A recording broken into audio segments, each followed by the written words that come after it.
Okay, പുതിയ വീഡിയോയിലേക്ക് എല്ലാവർക്കും ഒരിക്കൽ കൂടി സ്വാഗതം. നമ്മൾ ചെയ്യുന്നുള്ളത് ഒരു ആൻഡ്രോയിഡ് ഫോണിൻ്റെ ഗ്രാഫിക്സ് സെക്ഷൻ. നമുക്ക് സ്റ്റിമാറ്റിക് ഉണ്ടാവില്ല, സ്റ്റിമാറ്റിക് ഇല്ലാത്ത മോഡലിൻ്റെ അകത്തുള്ള ഗ്രാഫിക്സ് സെക്ഷന് എങ്ങനെയാണ് വർക്ക് ചെയ്യുന്നതിൻ്റെ സ്റ്റെപ്പ് ബൈ സ്റ്റെപ്പാണ് ഈ ഒരു ഇന്നത്തെ ക്ലാസ്സിൽ ഇന്നത്തെ വീഡിയോൻ്റെ അകത്ത് നമ്മൾ ഫുള്ളായിട്ട് നോക്കുന്നുള്ളത്. ഓക്കെ, അപ്പോൾ ആദ്യം നമ്മൾ ചെയ്യുന്നത് ഓപ്പോ A12 എന്ന് പറയുന്ന മോഡലിൻ്റെ ഗ്രാഫിക്സ് സെക്ഷനാണ് ഇന്ന് നമ്മൾ എടുക്കുന്നത്. ഡീറ്റെയിൽ ആയിട്ട് സ്റ്റിമാറ്റിക് നോക്കിയിട്ടും അതേപോലെ തന്നെ സ്റ്റിമാറ്റിക് ഇല്ലാത്ത മോഡലിനകത്ത് ഏതൊക്കെ രീതിയിലാണ് വരുന്നതിനുള്ളത് നമ്മൾ ആ ഒരു കുറച്ചും കൂടി അഡ്വാൻസ് ലെവലിൽ ചെക്ക് ചെയ്യുന്നത് എങ്ങനെയാണെന്നുള്ള കാര്യങ്ങൾ, എങ്ങനെയാണ് ആ സെക്ഷൻ വർക്ക് ചെയ്യുന്നത് എന്നുള്ള കാര്യങ്ങളൊക്കെയാണ് ഇന്നത്തെ ഒരു വീഡിയോൻ്റെ അകത്ത് വരുന്നുള്ളത്. ഓക്കെ, അപ്പോൾ ആദ്യം നമുക്ക് എന്താ പറഞ്ഞാൽ ഫസ്റ്റ് സ്റ്റെപ്പ് എന്ന് പറയുന്നത് ബോർഡിനെ ഓപ്പൺ ചെയ്യുക. ബോർഡിനെ ഓപ്പൺ ചെയ്തതിന് ശേഷം നമുക്ക് നോക്കാം സ്റ്റിമാറ്റിക് ഉണ്ടോ ഇല്ലേ എന്നുള്ള കാര്യങ്ങളൊന്ന് നോക്കി നോക്കാം. ഓക്കെ,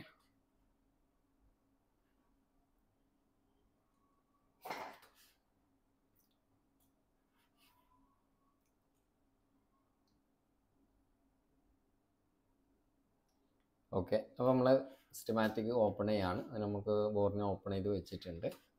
അതിൻ്റെ അകത്ത് നമുക്ക് 3 ഓപ്ഷനാണുള്ളത്. 3 ഓപ്ഷൻ എന്ന് വെച്ച് കഴിഞ്ഞാൽ ഒന്നാമത്തെ ഓപ്ഷൻ എന്ന് പറഞ്ഞാൽ നമുക്ക് സ്റ്റിമാറ്റിക് കിട്ടും, അതേപോലെ ലേഔട്ട് കിട്ടും, ബിറ്റ് മാപ്പ് കിട്ടും, ഹാർഡ്വെയർ സൊല്യൂഷൻ കിട്ടും. ഓക്കെ, അപ്പോൾ ഇന്ന് നമ്മൾ നോക്കുന്നുള്ളത് അത് ഉണ്ടെങ്കിൽ നമുക്കത് നോക്കിയിട്ട് ചെയ്യാം. അതില്ലാതെ മോഡൽ നമുക്ക് എങ്ങനെ ചെയ്യാം എന്നുള്ള കാര്യങ്ങളാണ്. ഓക്കെ, ഇന്ന് സെലക്ട് ചെയ്തിട്ടുള്ളത് നമ്മൾ ഓപ്പോൻ്റെ മോഡലാണ്. ഓപ്പോ ഒരുപാട് പേര് ഡൗട്ട് ചോദിക്കുന്നുള്ളതുകൊണ്ടാണ് ഈ ഒരു വീഡിയോ ഇങ്ങനെ ക്രിയേറ്റ് ചെയ്യുന്നത്. ഓക്കെ, A12 കൂടുതൽ വരുന്ന ഒരു കംപ്ലൈൻ്റ് ആണ് ഗ്രാഫിക് സെക്ഷൻ കംപ്ലൈൻറ്റ്. അപ്പോൾ ഇതിൻ്റെ അകത്ത് ബിറ്റ് മാപ്പ് ഉണ്ട്, അതേപോലെ ഡയോഡ് ഉണ്ട്. ഡയോഡ് വാല്യൂ ചെക്ക് ചെയ്യാനുള്ള ഓപ്ഷൻ ഉണ്ട്, ഹാർഡ്വെയർ സൊല്യൂഷൻ ഉണ്ട്, അതേപോലെ തന്നെ സ്മാർട്ട് ബോർഡ് ഉണ്ട്, വോൾട്ടേജസ് ഉണ്ട്. അപ്പോൾ നമ്മൾ ബിറ്റ് മാപ്പ് എടുത്തു കഴിഞ്ഞാൽ ജസ്റ്റ് ഒന്ന് ബിറ്റ് മാപ്പ് എടുത്ത് കാണിച്ചു തരാം.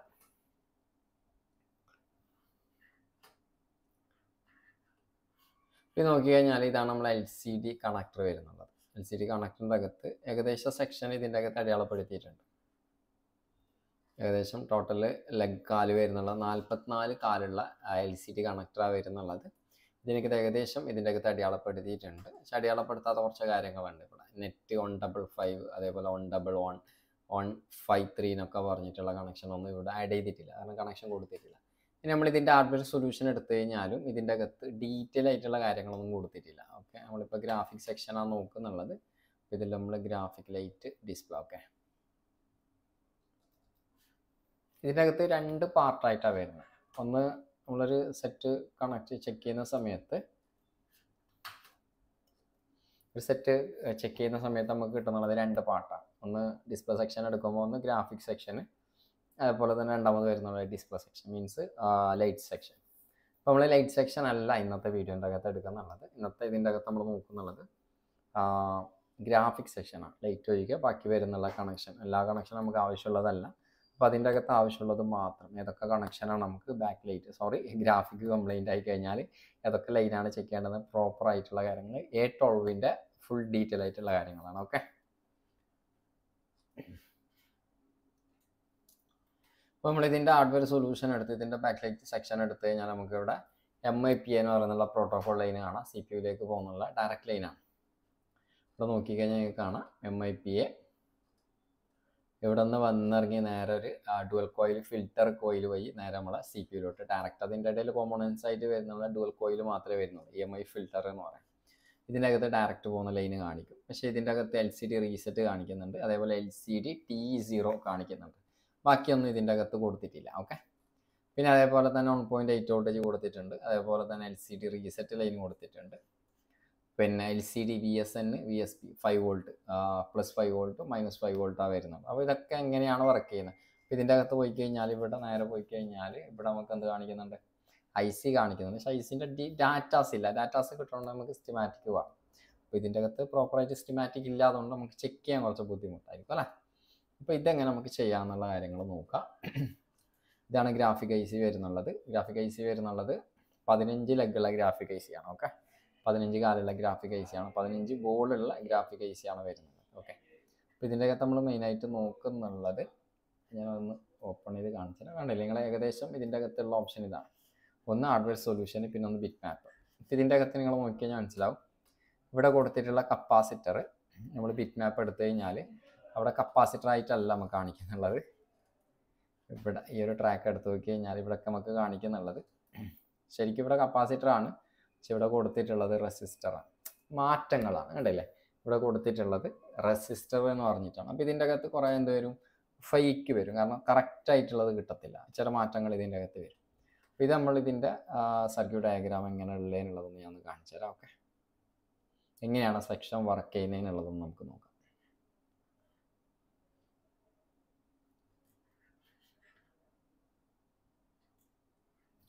Okay, Oppo A12 graphic section. നമുക്കറിയാം നമ്മൾ ഡിസ്പ്ലേ കണക്ട് 44 ലെഗുള്ള ഡിസ്പ്ലേ കണക്ടറാണ് വരുന്നുള്ളത്. LCD കണക്ടർ 44 ലെഗാണ് വരുന്നുള്ളത്. അപ്പോൾ അതിൽ 44 ലെഗ് നമ്മൾ ചെക്ക് ചെയ്യേണ്ട ആവശ്യമില്ല. അപ്പോൾ ആദ്യം നമുക്ക് എന്തൊക്കെ കാര്യങ്ങൾ ചെക്ക് ചെയ്യാമെന്നൊന്ന് പറഞ്ഞുതരാം. നമുക്ക് കണക്ടറിൽ നമുക്ക് ചെക്ക് ചെയ്യാൻ പറ്റുന്നുള്ള കാൽസ് എന്ന് പറയുന്നുള്ളത് 38, അതേപോലെ 36, 34, 39, 35, 31, 23, 27. എന്തെല്ലാന്നുള്ളത് നമുക്ക് നോക്കാം. എങ്ങനെയാണ് ഇതിൻ്റെ സെക്ഷൻ വർക്ക് ചെയ്യുന്നതിനുള്ളത് നമുക്ക് നോക്കാം. ഓക്കെ, ആദ്യം വർക്ക് ചെയ്യുന്നുള്ളത് നമ്മൾ സെറ്റ് ഓൺ ചെയ്ത് കഴിഞ്ഞാൽ പവർ ഐസിൻ്റെ അകത്ത് നിന്ന് 1.8 വോൾട്ടേജ് നമ്മൾ ഡിസ്പ്ലേ കണക്ടറിലോട്ട് എത്തും. അത് 31ാമത്തെ കാലിലേക്കാണ് 1.8 വോൾട്ടേജ് വരുന്നത്. ഈ വോൾട്ടേജ് വന്നു കഴിഞ്ഞാൽ അടുത്ത സ്റ്റെപ്പ് എന്ന് പറയുന്നുള്ളത് CPU-ലേക്ക് നമ്മൾ ഡിസ്പ്ലേ കണക്ട് ചെയ്ത്, ഇപ്പോൾ നമ്മൾ ഡിസ്പ്ലേ റിമൂവ് ചെയ്ത് കഴിഞ്ഞാൽ നമുക്ക് 1.8 വോൾട്ടേജ് കിട്ടും. പക്ഷേ ഡിസ്പ്ലേ കണക്ട് ചെയ്തെന്ന് അറിയണോണ്ട് ഡിസ്പ്ലേ കണക്ട് ചെയ്യുന്ന സമയത്ത് CPU-ലേക്ക് വെച്ച് കഴിഞ്ഞാൽ നമ്മൾ ഈ കണക്ട് ചെയ്ത 1.8 വോൾട്ടേജ് CPU-ലോട്ടേക്ക് പോകും. 1.8 വോൾട്ടേജ് CPU-ലോട്ട് പോകും. ആ CPU-ലോട്ടേക്ക് പോകുന്ന ലൈൻ എന്ന് പറയുന്നുള്ളത് LCD എനേബിൾ എന്ന് പറയും. 1.8 വോൾട്ടേജ് ഡയറക്റ്റ് LCD എനേബിൾ ആയിട്ട് CPU-ൻ്റെ അകത്ത് വരും. ഈ CPU-ൻ്റെ അകത്ത് ഈ ഒരു 1.8 വോൾട്ടേജ് കിട്ടിക്കഴിഞ്ഞാൽ CPU-ക്ക് മനസ്സിലാവും ഡിസ്പ്ലേ കണക്ട് ചെയ്തിട്ടുണ്ട് എന്നുള്ള കാര്യങ്ങൾ CPU-ക്ക് മനസ്സിലാവും. CPU അടുത്ത പരിപാടി ചെയ്യുന്നത് എന്താ വെച്ച് കഴിഞ്ഞാൽ CPU ഒരു ID 1ഉം അതേപോലത്തെ ID 2 ഡിസ്പ്ലേ സെക്ഷനിലേക്ക് ആഡ് ചെയ്ത് കൊടുക്കും. അതിനുശേഷം ഈ ഒരു പ്രോസസ്സിങ് നടന്നതിന് ശേഷം അടുത്ത സ്റ്റെപ്പ് എന്ന് പറയുന്നുള്ളത് CPU-ൻ്റെ അകത്തുനിന്ന് ഡിസ്പ്ലേ കണക്ടറിലോട്ട് TE എന്ന് പറയുന്നുള്ള LCD T എന്ന് പറയുന്നുള്ള സെക്ഷൻ, അതിൻ്റെ ഫുൾ ഫോം കാര്യങ്ങളൊക്കെ അറിയണോ, അങ്ങനെ ഡീറ്റെയിൽ ആയിട്ട് പഠിക്കണമെന്നുണ്ടെങ്കിൽ നമ്മൾ ഓൺലൈൻ ക്ലാസ്സും അതേപോലെ തന്നെ ഓഫ്ലൈൻ ക്ലാസ് നമ്മൾ കൊടുക്കുന്നുണ്ട്. ഇതിൻ്റെ കംപ്ലീറ്റ് ഡീറ്റെയിൽ ആയിട്ടുള്ള ഡാറ്റാസും കാര്യങ്ങളും, അതേപോലെ നമുക്ക് സ്റ്റിമാറ്റിക് ഇല്ലെങ്കിൽ എങ്ങനെ ചെക്ക് ചെയ്യുക എന്നുള്ള കാര്യങ്ങളൊക്കെ ആയിട്ടുള്ള ഒരു ഡീറ്റെയിൽ ആയിട്ടുള്ള ഓൺലൈൻ കോഴ്സും അതേപോലെ തന്നെ ഓഫ്ലൈൻ കോഴ്സും നമ്മൾ ചെയ്യുന്നുണ്ട്. താല്പര്യമുള്ള ആൾക്ക് താഴെ കൊടുത്തിട്ടുള്ള നമ്പറിൽ കോൺടാക്ട് ചെയ്യാം. ഓക്കെ, അപ്പോൾ ഇത്ര സെക്ഷനാണ് പ്രോപ്പറായിട്ട് വർക്ക് ചെയ്യുന്നുള്ളത്. ഇത് ഇത്ര മാത്രമല്ല, നമ്മൾ ചെക്ക് ചെയ്യാൻ പറഞ്ഞു, നമുക്ക് 10 കണക്ഷൻ നിർബന്ധമായിട്ട് ചെക്ക് ചെയ്യണം. ഇതല്ലാതെ പ്ലസ് ഒരു 10 കണക്ഷനും കൂടി MIPA എന്ന് പറയുന്നുള്ള 10 കണക്ഷനും കൂടി നമ്മൾ ചെക്ക് ചെയ്ത് നോക്കണം. കാരണം അവിടെയൊക്കെ നമ്മൾ ചെക്ക് ചെയ്യുന്നുള്ള വോൾട്ടേജ് ലെവൽ, അതേപോലെ ഇമ്പിഡൻസ് ലെവൽ, അതേപോലെ തന്നെ സിഗ്നൽ ലെവൽ, ഈ 3 കാര്യങ്ങൾ നമ്മൾ ഇതിൻ്റെ അകത്ത് ചെക്ക് ചെയ്ത് നോക്കണം. ഓക്കെ, അപ്പോൾ നമ്മൾ അടുത്ത സ്റ്റെപ്പ് എന്ന് പറയുന്നുള്ളത് ഗ്രാഫിക് IC വർക്ക് ചെയ്യലാണ്. ഗ്രാഫിക് IC വർക്ക് ചെയ്യണമെന്നുണ്ടെങ്കിൽ VPH വോൾട്ടേജ് 3.7 വോൾട്ടേജ്, 3 വോൾട്ടേജിൻ്റെയും 4.2 വോൾട്ടേജിൻ്റെ ഇടയിലുള്ള ഒരു വോൾട്ടേജ് നമ്മളെ ഗ്രാഫിക് IC-ലോട്ട് വരും. ഒരു കാല് വരുന്നുള്ളത് Vin-നും മറ്റേ കാല് സ്വിച്ചിങ്. ആ സ്വിച്ചിങ് നടക്കുന്ന സമയത്താണ് ബാക്കിയുള്ള പ്രോസസ്സിങ് നടക്കുന്നത്. കാരണം ഇവിടെ വോൾട്ടേജിനെ ബൂസ്റ്റ് ചെയ്യാണ്, വോൾട്ടേജിനെ ലോ വോൾട്ടേജിനെ ഹൈ വോൾട്ടേജ് ആക്കാൻ വേണ്ടിയിട്ടാണ് ഇവിടെ ഈ ഒരു കോയിൽ ഉപയോഗിക്കുന്നുള്ളത്. 4.7 എന്ന് പറയുന്നുള്ള കോയിൽ ഉപയോഗിക്കുന്നുള്ളത് ബൂസ്റ്റിംഗ് കോയിലായിട്ടാണ്. നമുക്കറിയാം, നമുക്ക് VPH വോൾട്ടേജ് 3.7 വോൾട്ടേജാണ് കൊടുക്കുന്നത്. പക്ഷെ നമ്മൾ ഡിസ്പ്ലേ കണക്ടറിൻ്റെ അകത്തേക്ക് വരുന്നുള്ള വോൾട്ടേജ് എന്ന് പറയുന്നുള്ളത്, ഗ്രാഫിക് വോൾട്ടേജ് എന്ന് പറയുന്നുള്ളത് 5.7 പോസിറ്റീവും അതേപോലെ തന്നെ 5.7 നെഗറ്റീവും. ചില മോഡൽ ഇങ്ങനെ മാറ്റം വരും. 4+ തന്നെയാണ് വരുന്നുള്ളത്. ഒരു പ്ലസ് വോൾട്ടേജും ഒരു മൈനസ് വോൾട്ടേജും ആണ് ഗ്രാഫിക് IC പ്രോപ്പറായിട്ട് വർക്ക് ചെയ്യുന്നത്. ഇപ്പോൾ ഇവിടെ VPH വോൾട്ടേജ് കറക്റ്റ് വന്നു കഴിഞ്ഞാൽ VBST എന്ന് പറയുന്നുള്ള സെക്ഷനിൽ ഒരു കപ്പാസിറ്റിയിലേക്ക് നമുക്കൊരു 5 വോൾട്ടേജ് ആണ് ഈ ഓപ്പോ A12 എന്ന് പറയുന്നുള്ള സെക്ഷനിലേക്ക് വരുന്നത്. ഒരു കപ്പാസിറ്ററിൻ്റെ അടുത്ത് നോക്കി കഴിഞ്ഞാൽ നമുക്ക് കാണാം D3 എന്ന് പറയുന്നുള്ള കപ്പാസിറ്റർ ക്ലിക്ക് ചെയ്ത് നമുക്കൊരു കപ്പാസിറ്റർ കിട്ടും. അത് ഞാൻ കാണിച്ചു തരാം, ചെക്ക് ചെയ്ത് കാണിച്ചു തരാം. അപ്പോൾ ആ ഒരു ലൈനിൽ നമ്മൾ ചെക്ക് ചെയ്യുമ്പോൾ നമുക്ക് കിട്ടുന്നുള്ളത് 5 വോൾട്ടേജാണ്. 5 വോൾട്ടേജ് വർക്കായി കഴിഞ്ഞാൽ പിന്നെ അടുത്ത സ്റ്റെപ്പ് എന്ന് പറയുന്നുള്ളത് CNCP എന്ന് പറയുന്നുള്ള പമ്പും കപ്പാസിറ്റർ. ഈ കപ്പാസിറ്റർ ഡാമേജ് വന്നു കഴിഞ്ഞാലാണ് ഏറ്റവും കൂടുതൽ ബ്ലൂ ഡിസ്പ്ലേ വരാനുള്ള കാരണം വരുന്നുള്ളത്. ഓക്കെ, അപ്പോൾ ആ ഒരു കപ്പാസിറ്റർ കൊടുത്തിട്ടുള്ളത് പാരലായിട്ട് അല്ല, സീരിയസ് ആയിട്ടാണ് കപ്പാസിറ്റർ കണക്ട് ചെയ്തിട്ടുള്ളത്. അപ്പോൾ നെക്സ്റ്റ് ഇപ്പോൾ പറഞ്ഞത് നമ്മൾ ഗ്രാഫിക് വർക്ക് ചെയ്യാനുള്ള വർക്കിംഗ് വോൾട്ടേജ് വരുന്നുള്ളത് VPH വോൾട്ടേജ് ആണ്. അതേപോലെ തന്നെ Vin അതേപോലെ സ്വിച്ചിങ് നടക്കും. അതിനുശേഷം ഒരു കപ്പാസിൻ്റെ അകത്ത് പമ്പപ്പ് നടക്കും. അതേപോലെ BST എന്ന് പറയുന്നുള്ള കപ്പാസിറ്ററിൽ നമുക്കൊരു 5 വോൾട്ടേജ് കാണാൻ പറ്റും. നെക്സ്റ്റ്, ഇത്ര പ്രോസസ്സിങ് നടന്നതിന് ശേഷമാണ് എനേബിൾ സിഗ്നൽ വരുന്നത്. ഈ എനേബിൾ സിഗ്നൽ 1, 2 എന്ന് പറഞ്ഞിട്ട് 1.8 വോൾട്ടേജ് A1ലേക്കും അതേപോലെ തന്നെ 1.1 വോൾട്ടേജ് B1ലേക്കുമാണ് വരുന്നത്. ഇത് വന്നു കഴിഞ്ഞാൽ അടുത്ത സ്റ്റെപ്പിംഗ് പറയുന്നുള്ളത് BSP അതേപോലെ തന്നെ BSN പറയും. BSN പറയുന്നുള്ള 2 വോൾട്ടേജ് പുറത്ത് വരും. ആ പുറത്ത് വരുന്ന സമയത്ത് I2C പ്രോപ്പറായിട്ട് വർക്ക് ചെയ്യും. കാരണം I2C വർക്ക് അല്ലാന്നുണ്ടെങ്കിൽ എന്തുണ്ടാവില്ല, ഇവിടെ 5 വോൾട്ടേജ് വരില്ല. അപ്പം നമുക്ക് ഇവിടെ വേണമെങ്കിൽ I2C വർക്കിംഗ് ആണോ അല്ലേന്നുള്ളത് നോക്കിയാൽ മാത്രം മതി. നമുക്ക് ഗ്രാഫിക് IC വർക്കിംഗ് ആണോ അല്ലേന്ന് ചെക്ക് ചെയ്യാൻ വേണ്ടി. അപ്പോൾ അതിന് വേണ്ടിയിട്ട് നമ്മൾ ടൂൾ പ്രൊവൈഡ് ചെയ്യുന്നുണ്ട്, I2C സ്കാനർ എന്ന് പറഞ്ഞിട്ട്. അപ്പോൾ അത് ഉപയോഗിച്ചിട്ട് നമുക്ക് വേണമെങ്കിൽ എന്ത് ചെയ്യാം, സിമ്പിളായിട്ട് I2C പ്രോട്ടോകോൾ വർക്ക് ചെയ്യുന്നുണ്ടോ ഇല്ലേ എന്നുള്ളത് ചെക്ക് ചെയ്യാൻ പറ്റും. ഇത്തരം കാര്യങ്ങൾ വന്നു കഴിഞ്ഞാൽ മാത്രം ഡിസ്പ്ലേ വരില്ല. കാരണം ഡിസ്പ്ലേ വർക്ക് ചെയ്യണമെന്നുണ്ടെങ്കിൽ CPU-ൻ്റെ അകത്തുനിന്നൊരു റീസെറ്റ് ലൈനും കൂടി വരണം.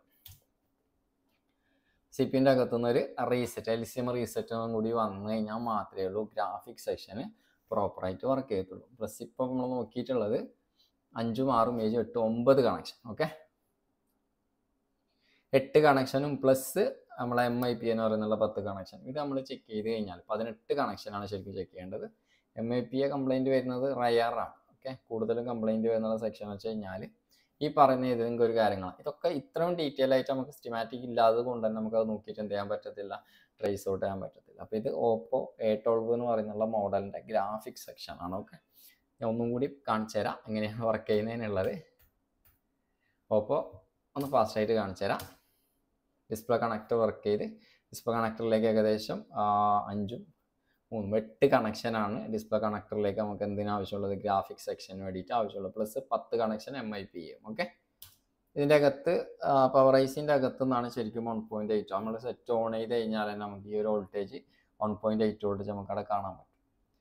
അതേപോലെ തന്നെ നമ്മൾ ഡിസ്പ്ലേ കണക്ട് ചെയ്താൽ മാത്രമേ ഉള്ളൂ LCD എനേബിൾ എന്ന് പറയുന്നുള്ള അവിടെ ഒരു 1.8 വോൾട്ടേജ് നമുക്ക് ചെക്ക് ചെയ്യാൻ പറ്റത്തുള്ളൂ. കാരണം ഡിസ്പ്ലേ കണക്ട് ചെയ്താൽ മാത്രമേ ഉള്ളൂ LCD എനേബിൾ എന്ന് പറയുന്നുള്ള സെക്ഷനിൽ നമുക്ക് 1.8 വോൾട്ടേജ് കാണാൻ പറ്റും. അപ്പോൾ ഇങ്ങനെയാണ് നമുക്ക് ഇതിൻ്റെ ചെക്കിംഗ് മെത്തേഡ് വരുന്നുള്ളത്. അപ്പോൾ ഇത് നമുക്ക് സ്റ്റിമാറ്റിക് നോക്കിയിട്ട് ഫുള്ളായിട്ട് ഡീറ്റെയിൽ ആയിട്ട് ചെക്ക് ചെയ്യാൻ പറ്റും. ഓക്കെ, അപ്പോൾ സ്റ്റിമാറ്റിക് നോക്കിയിട്ട് നമുക്ക് ഇതിൻ്റെ കാര്യങ്ങൾ ഡീറ്റെയിൽ ആയിട്ട് ചെക്ക് ചെയ്യാൻ പറ്റും.